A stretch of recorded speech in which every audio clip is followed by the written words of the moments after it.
దేవుని నామానికి స్తోత్రాలు. ఆత్మీయ తల్లి గారికి నా వందనాలు, బాబు గారికి నా వందనాలు. నా పేరు సులోచన, నా భర్త నిరంజన్, మాది తొళ్ళూరు గ్రామం. మరి మేమైతే హిందూ కుటుంబం నుంచి వచ్చాము. మరి ఎన్నో ఆచారాలలో నుంచి, అలవాట్లలో నుంచి, మరి విగ్రహారాధన నుంచి మేము దేవుని సన్నిధికి రావటానికి మరి ఆత్మీయ తల్లి గారు మొదటిగా తుళ్ళూరు గ్రామం వచ్చినప్పుడు మరి మా కుటుంబంలో ఎంతో శోధన. నిజంగా అయితే నాకు తెలియదు. మా తల్లిగారు, వారి చెల్లి, మా అమ్మమ్మ గారు అందరూ మేము తుళ్ళూరులోనే ఉంటాము. అయితే తనకు ఆరోగ్యం బాగోనప్పుడు, తను చనిపోతుంది అని డాక్టర్లు చెప్పినప్పుడు మరి తల్లిగారు మొదటిగా తుళ్ళూరు వస్తున్నారని తెలిసినప్పుడు వారందరూ వెళ్ళటం జరిగింది.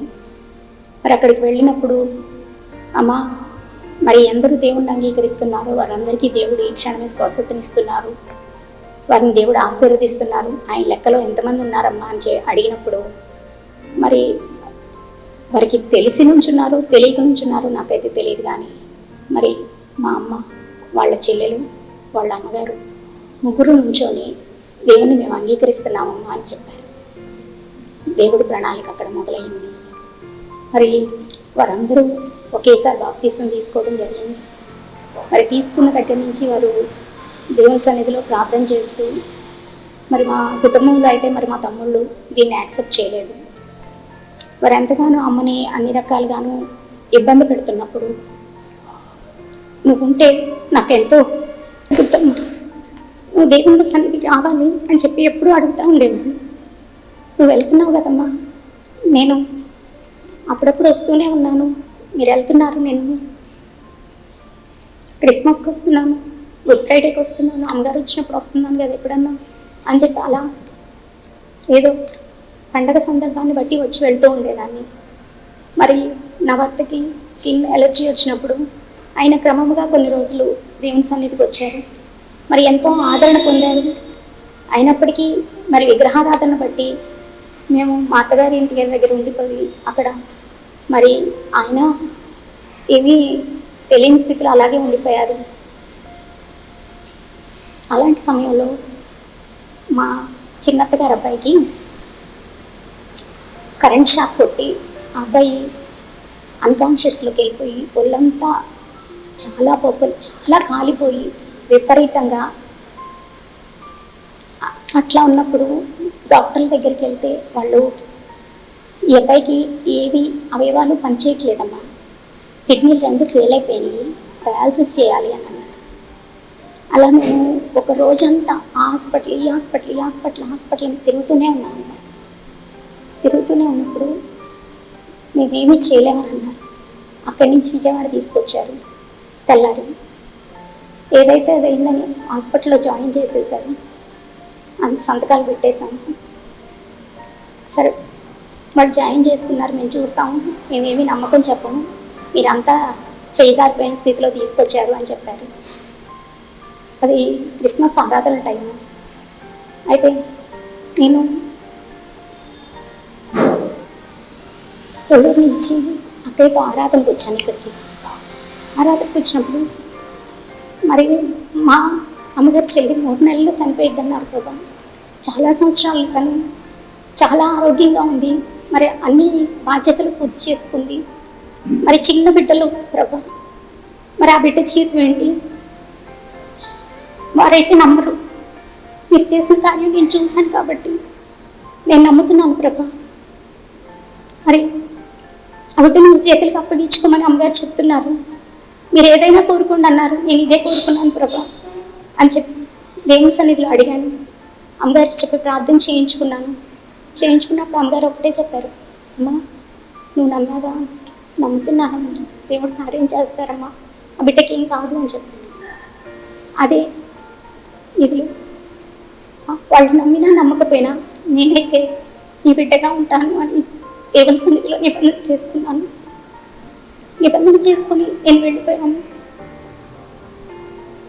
నేను ఇంకా ఆ విషయాన్ని ఆ బిడ్డ చాలా తొందరగా రికవరీ అయ్యి ఆ బిడ్డ సజీవుడిగా ఉన్నాడు. తన బిడ్డలతో ఇప్పుడు 2 బిడ్డలు. ఆ బిడ్డ చాలా ఆరోగ్యంగా ఉన్నాడు. అయితే నేను చేసుకున్నాను, వెళ్ళిపోయాను, ఇంకంతవరకు. అయితే కృపగల దేవుడు యేసయ్య నన్ను విడిచిపెట్టలేదు. మరి మేము అక్కడ మా అత్తగారింటి దగ్గర ఉన్నప్పుడు అక్కడ ఇల్లు లేదు, అందుకని నాకు ఇచ్చిన పొలం వ్యవసాయం చేసుకోవచ్చు కదా అని మేము తొళ్ళూరు వచ్చేసాము. తొళ్ళూరు వచ్చినప్పుడు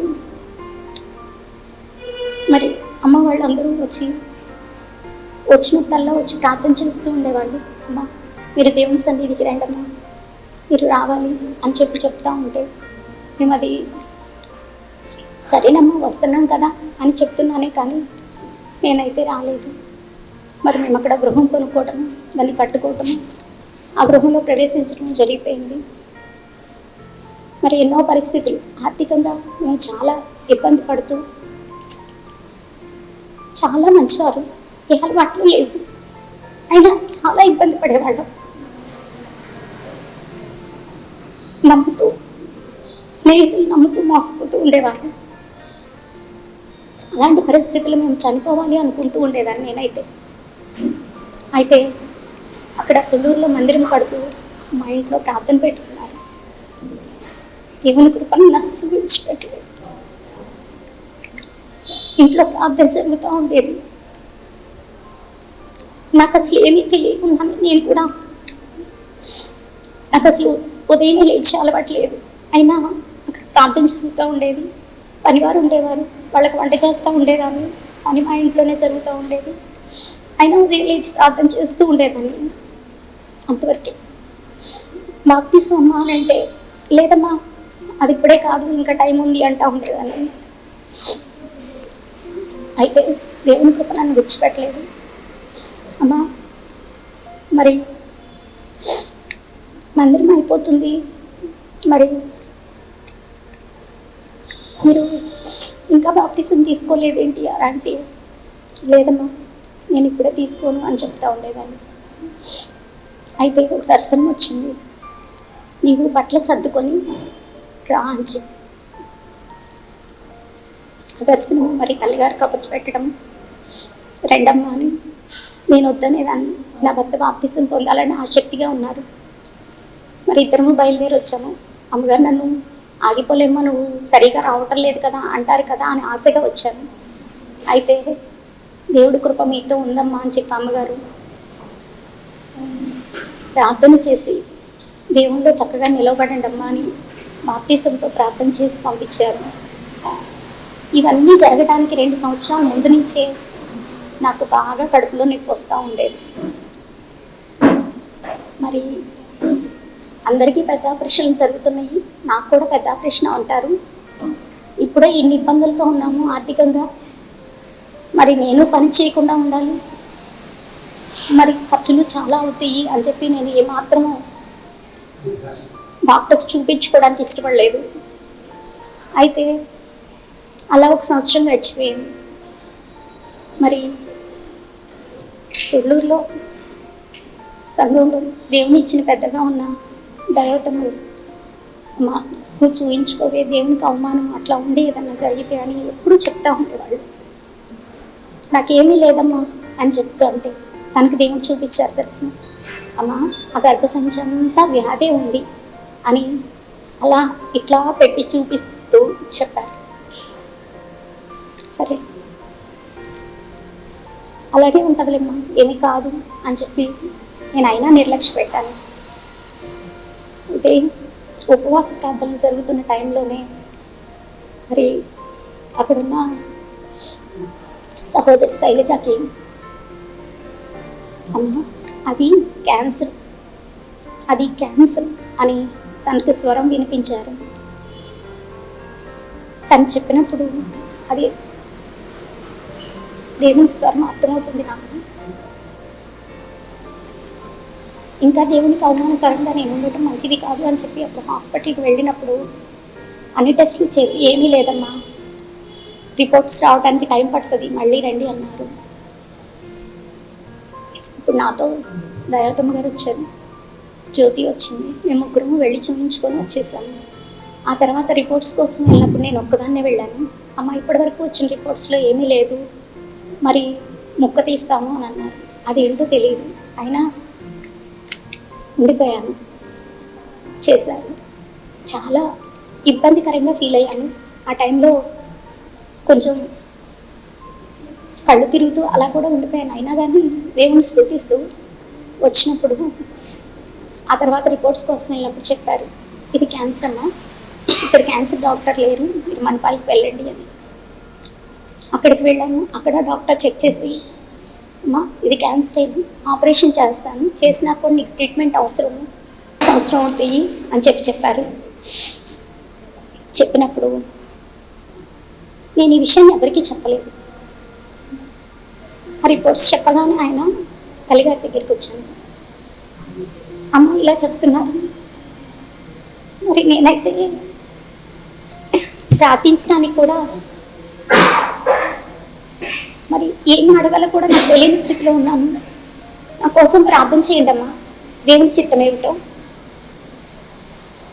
దేవుడు చేయించుకోమంటే చేయించుకుంటాను, లేదు ఆయన స్వస్థపరుస్తాను, ఆయన మహిమార్థం నిలవడమంటే అలాగే ఉండిపోతానమ్మా అన్నప్పుడు అమ్మగారు ప్రార్థన చేశారు. ప్రార్థన చేసి ఒక మాట చెప్పారు, అమ్మా అక్కడ నల్లగా కనిపిస్తుంది, దాన్ని కత్తెరతో కట్ చేసేసారు దేవుడు, అదంతా ఆయన రక్తంతో కడిగేశారమ్మా, యేసయ్య నిన్ను స్వస్థపరిచారు, నువ్వు వెళ్ళి ఆపరేషన్ చేయించుకో అని చెప్పారు. ఆ ఒక్క మాటేనండి, ఆ ఒక్క మాటతో వెళ్ళిపోయాను, జాయిన్ అయిపోయాను ఒక్కదాన్నే వెళ్ళి. ఆ తర్వాత నాకు ఇంజక్షన్ చేయించుకోవడం వల్ల చాలా భయం, ఎవ్వరూ లేకుండా నేను ఇంజక్షన్ ఒక్కసారి కూడా చేయించుకోలేదు ఇంతవరకు.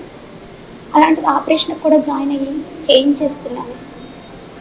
చేయించుకున్నాక డాక్టర్ ఆ 5 రోజులే ఉన్నాను హాస్పిటల్లో. నేను అక్కడ పడుకోలేకపోతున్నాను, చాలా ఇబ్బంది పడుతున్నాను, వెళ్ళిపోతాను అన్నప్పుడు వెళ్ళిపోయి, రామ్మ రిపోర్ట్ తీయించుకునేటప్పుడు రా ఒకసారి చెక్ చేసి చెప్తాను అని అన్నారు. మరి అలాగే మళ్ళీ వెళ్ళినప్పుడు డాక్టర్ గారు చెప్పాడు, అమ్మా డాక్టర్ గారు నన్ను ఒక విషయం అడిగారండి మధ్యలో, అమ్మ మరి నీ భర్తకు కూడా నువ్వు చెప్పలేదన్నావు కదా, మరి ఎలాగా అని. నా భర్తకి చెప్పలేదు కానీ తల్లిగారికి చెప్పాను, ఎస్ఐకి చెప్పానండి. ఒకటే చెప్పారు, నువ్వు వెళ్ళమ్మా అని, నేను వస్తున్నాను అంతే అని చెప్పాను ఆయనకి. ఆయన చెప్పారు, అమ్మ నీకు ట్రీట్మెంట్ ఇంకేం అవసరం లేదు, వెళ్ళమ్మా అని. అది నా తండ్రి నాకు ఎప్పుడో చెప్పారు. మరి ప్రార్థిస్తున్న తల్లిగారు చెప్పారు, ఇది కంటికి కనిపిస్తున్నాం, కంటికి కనిపించినవి ఎన్నో నా కుటుంబంలో, నా జీవితంలో, నా పిల్లల విషయాల్లో జరిగినవి.